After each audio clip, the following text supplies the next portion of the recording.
Na nossa análise de hoje, a gente vai direto ao ponto e mergulhar fundo num dossiê executivo super contundente que saiu no canal Empresário Malvadão. O assunto? A adoção agressiva de inteligência artificial pela gigante farmacêutica Novo Nordisk. Isso aqui é um estudo de caso fascinante sobre estratégia corporativa, mas olhado por uma lente implacável de eficiência e negócios. Então vamos dissecar o que essa fonte levantou. Para dar um norte na nossa conversa, a gente vai passar rapidinho por 5 pontos. Aliança estratégica, o catalisador dessa mudança, a reestruturação da força de trabalho, a arquitetura centralizada de IA e, para fechar, os riscos e o valuation. Começando pela parte 1, a aliança estratégica, integrando silício e biologia. Sabe quando a gente fala de IA nas empresas e logo pensa num teste isolado, num departamento de TI ali no canto? Bom, a fonte deixa muito claro que não é o caso aqui. O que a Novo Nordisk fez foi uma aliança full stack com a OpenAI.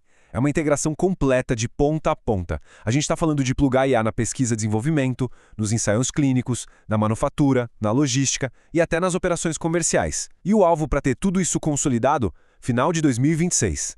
É, sem exagero, uma mudança de paradigma em uma escala colossal.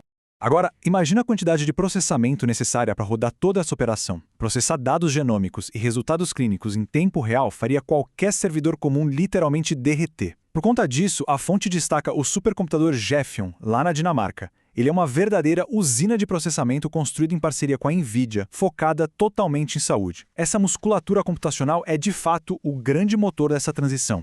Vamos para a parte 2, o catalisador, a corrida por dominância de mercado. Mas aí fica aquela pergunta no ar, né? O que engatilhou uma mudança tão drástica? Por que uma corporação líder, que já domina o mercado, assumiria o risco imenso de uma reestruturação tecnológica tão disruptiva em todas as suas áreas ao mesmo tempo? A resposta, segundo a análise do dossiê, se resume a puro desespero tático. A inovação aqui não veio porque a empresa acordou um dia se sentindo benevolente, mas porque a liderança deles foi ameaçada. A rival Eli Lilly capturou um terreno crítico no mercado de controle de obesidade com o Zepbound. Então a IA entrou em cena como uma verdadeira manobra de guerra industrial para recuperar aquele tempo de mercado que eles perderam para a concorrência, custe o que custar. Entrando na parte 3, a reestruturação da força de trabalho e o custo humano disso tudo. Para a gente ter uma real dimensão do impacto, é preciso olhar para os números originais. Antes dessa reestruturação toda, a Novo Nordisk tinha uma força de trabalho global na casa de 68.800 pessoas. Desse mar de gente, a fonte relata um corte super drástico. 9.000 empregos foram simplesmente eliminados sob a cultura de alta performance imposta pelo CEO Mike Dotzner. Isso dá uns 15% da força de trabalho global. E quem estava na mira? Posições que foram consideradas não críticas ou funcionários que não conseguiriam operar de forma integrada aos novos sistemas hiperautomatizados. E aqui a análise faz um contraste brutal. Enquanto a imprensa, de forma geral, adora embalar a inteligência artificial como uma ferramenta de colaboração, algo para melhorar a qualidade de vida no trabalho, a fonte apresenta uma visão puramente darwiniana. O objetivo da IA não é dar descanso para ninguém. O objetivo é transformar quem sobrevive aos cortes num nó cibernético hiperprodutivo com foco exclusivo em alavancar lucros. Um exemplo claríssimo dessa hipereficiência que já está rodando lá dentro é o NGGPT. É uma inteligência artificial interna e proprietária deles, capaz de pegar meses de trabalho regulatório e burocrático e condensar em questão de minutos. O recado que fica é bem nítido.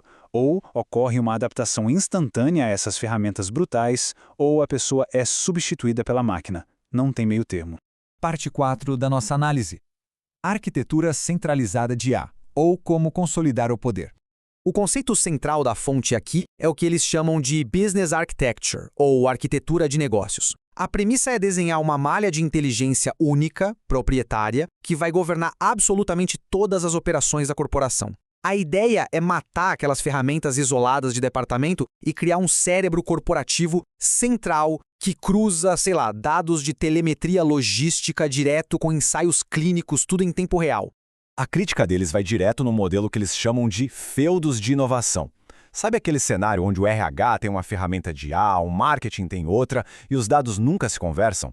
Para a fonte, isso é um modelo perdedor. A solução é criar uma espinha dorsal única para a empresa inteira. É quebrar os silos departamentais de vez e devolver o controle absoluto de tudo para o topo da cadeia administrativa. E chegamos à nossa última parte, riscos e valuation, o cálculo final. Claro que manter sistemas espalhados e descentralizados traz riscos legais absurdos com dados. Trazendo para o nosso contexto aqui no Brasil e olhando para o rigor da NPD, a fonte alerta que expor dados de clientes por desorganização gera penalidades assustadoras. A gente está falando de multas fixas de até 50 milhões de reais, ou até 2% do faturamento bruto anual. É um passivo tóxico suficiente para derreter o valor de qualquer negócio. Mas, por outro lado, para quem consegue implementar essa centralização com maestria, a recompensa é estrondosa. O dossiê lista vantagens pesadas: eliminar passivos trabalhistas, automatizar a burocracia de ponta a ponta e liberar o talento de elite para focar puramente em estratégia de mercado. No fim das contas, isso aumenta drasticamente a receita por funcionário e faz o valuation da empresa disparar.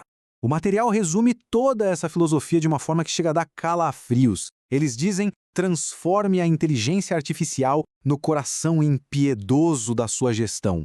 É uma frase que encapsula perfeitamente o pragmatismo da visão do autor do dossiê.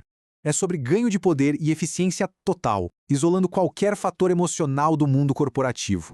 Para encerrar nossa análise de hoje, o documento solta essa provocação no ar. As operações corporativas ainda são reféns da lentidão do processo cognitivo humano nas tarefas básicas?